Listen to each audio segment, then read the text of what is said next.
So I've been a fan of FPGA hardware for a little while now, ever since I slapped together my own MiSTer stack in 2021.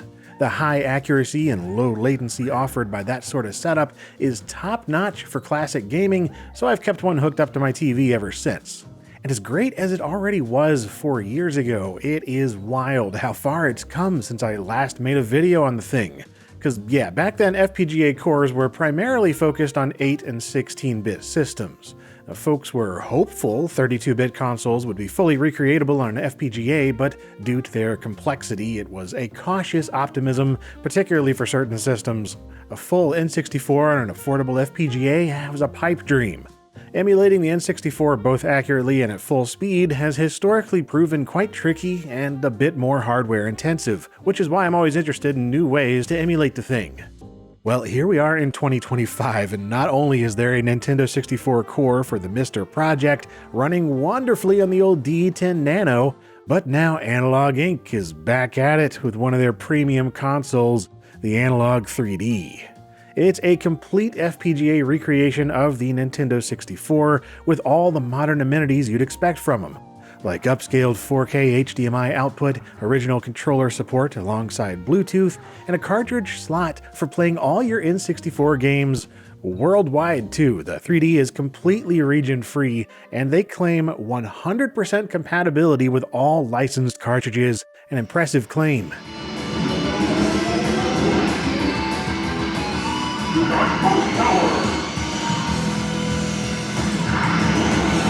And yeah, just as a bit of context, Analogue is what I would describe as one of retro gaming's boutique brands, specializing in small batch recreations of old school hardware.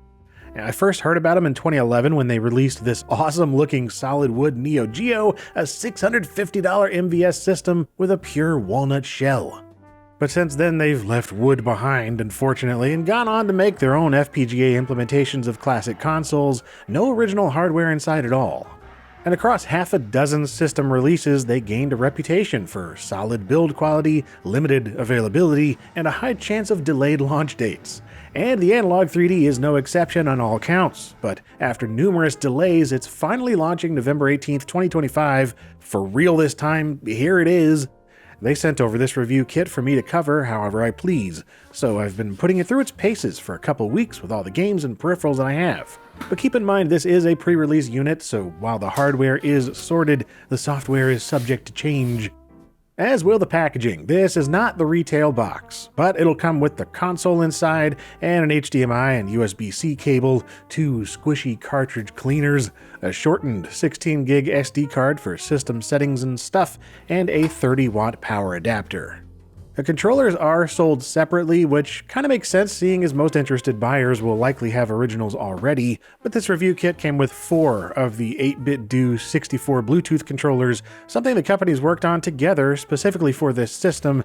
An understandable collab seeing as Analogue's CEO Christopher Tabor is also the current CMO for 8BitDo. Both the controllers and the console itself have that signature Analogue look to them, taking inspiration from the original while doing their own thing. Though the Analogue 3D here looks unmistakably like a Nintendo 64, it really looks like an N64 Slim when they're placed side by side, especially in black. There's a white model as well, and no word yet on any of the fun colors the N64 is famous for, but I wouldn't be surprised to see them later on. The controller is significantly less like the 64's though, going with more of a GameCube meets Switch Pro controller in both look and feel. I really like it, and I appreciate the inclusion of a Hall effect stick and satisfyingly tactile buttons. It just feels really solid, but it also makes the thing feel a lot less like a 64, so if you want a wireless original, the Analogue 3D does support 8BitDo's mod kits for converting OG 64 controllers to wireless. And again, you have the original controller ports on front, supporting the majority of vintage peripherals, as listed here. But yeah, once it's all hooked up and powered on, you're greeted with a brief logo and a very sparse black and white UI. After walking you through controller pairing, it brings you to the equally minimalist main menu of 3DOS. I've only ever used the Analogue Pocket before this, but that featured a similarly stark operating environment, so I guess this is just the way they do things. And there are a handful of settings you can change by hitting the right shoulder button, but surprisingly few, mainly HDMI settings for going between 4K and 1080p resolutions, and enabling auto low latency and HDR modes for your TV. And there's also a place to reset and upgrade the OS, either manually by SD card or USB cable, or via Wi-Fi over-the-air updates.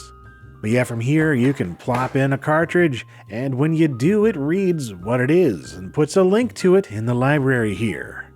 This library references a local database listing things like titles, publisher, release dates, as well as artwork for the cartridge itself. At least on this review kit, you'll need to add your own artwork on retail units.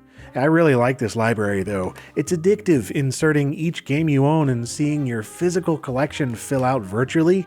And it's worth noting that this isn't ripping a ROM or saving the game to SD card or anything. This is just a database, keeping track of each game you play, and the cart needs to stay plugged in to run.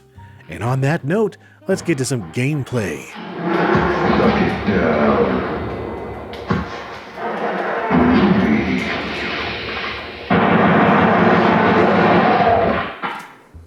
Good old censored Duke Nukem, just how Nintendo liked it.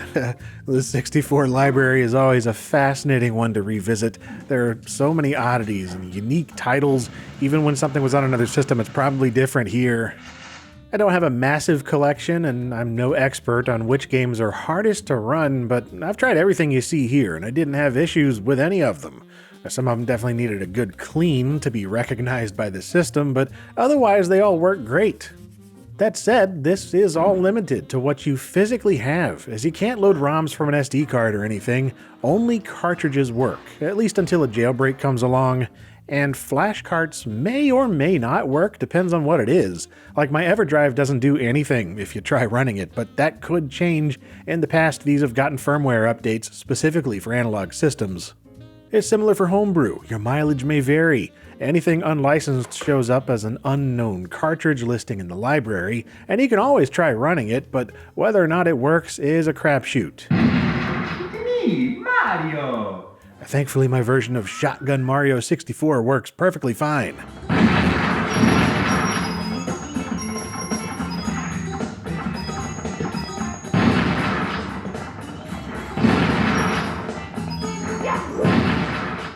And yeah, by default here, you can tell there's some heavy video filtering going on.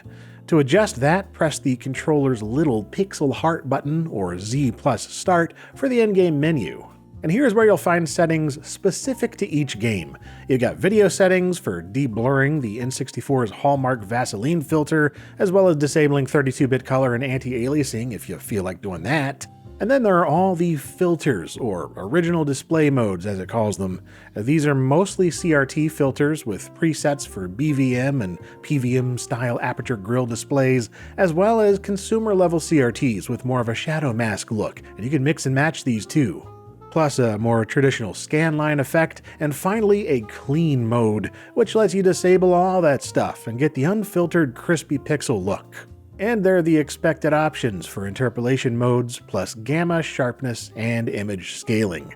Personally, I prefer the clean look with minimal changes to the original aesthetic, other than the deblurring option. But I'm also pretty impressed with those built-in ODM CRT filters it comes with, especially in 4K with HDR.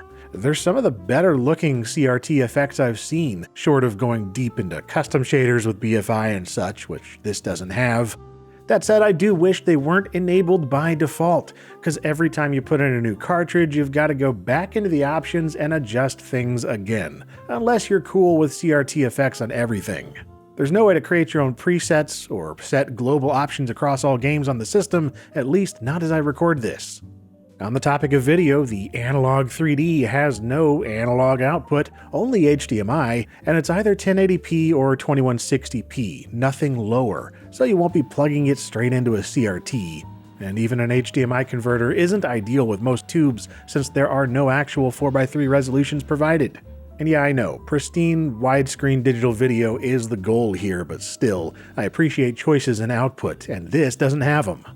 It also doesn't appear to support many wireless controllers either at the time of review, with only 8BitDo products listed as supported options right now, so I'd love to see more in the future.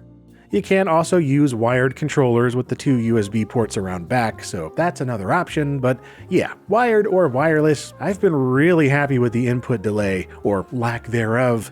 I don't have a way to precisely measure lag, but to me it feels fantastic, just like the Mister, nothing off feeling at all in my experience.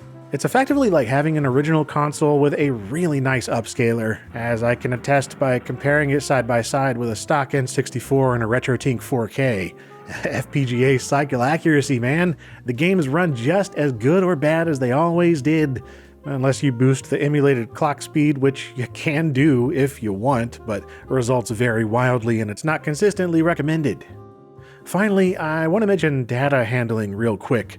For one thing, I wish there was a way to edit and organize the library on the console itself. At the moment, there's no way to sort things, nor is there a way to modify game metadata how you like, at least not within 3DOS here. And while both memory expansion and controller pack capabilities are built in, as expected, a feature I sure wish this had was some type of save state support. Although it's not surprising that it doesn't. Save states are uncommon with FPGA cores in general, but I crave them nonetheless. And that's about it for the Analogue 3D. A fantastically well done modern recreation of the Nintendo 64, and honestly, considering alternatives, the $250 price tag is quite fair. Not cheap, but reasonable for an FPGA device. A DE10 Nano, that alone is $235 now, and Mister kits are $450 without a case. That being true though, this is also not a system I'll keep hooked up all the time. Not with a Mister around. I truly appreciate the more nitty-gritty, customizable approach there, with immediate access to dozens of systems on one machine and far more options for input devices and video outputs. And when it comes to using cartridges, I still really enjoy playing my OG 64s through an upscaler. Even unmodded, just S-Video through a RetroTink or OSSC looks great to me and doesn't get much more authentic. The Analogue 3D seems designed for a specific type of N64 enthusiast. The type with 100 other ways to play their 64 collection and just wants the newest, fanciest way to do so simply because they think it's cool. And it is cool. Basically the equivalent of buying a high-end replica kit car instead of an actual old classic from decades ago. Nostalgia with modern luxuries. It's also nice from a preservation perspective. Being able to run the full N64 cartridge library without any vintage hardware at all is sweet. But currently, original consoles on their own, tested and working, are still plentiful and only cost like $50 or so. Just add an upscaler and you're good. At the same time though, a good upscaler can cost as much as or even way more than the Analogue 3D, so it really depends on what you're after. And while I know there is some potential competition on the horizon, really there is no one else doing what Analogue is right now with this system. If you want a modern Nintendo 64 in 4K that just works out of the box with all your games for $250, you really can't do much better. Well, other than being able to buy one. That would be nice. Yeah, pre-orders sold out long ago, and while restocks will happen, who knows when that'll be. I don't know how many they plan to manufacture, but however many it is, it seems like it's never enough if history is any indication. It makes me question why I'm even bothering to evaluate this thing as if you could buy one, because right now you can't. So here's hoping Analogue can sort a lot of things out on the back end going forward.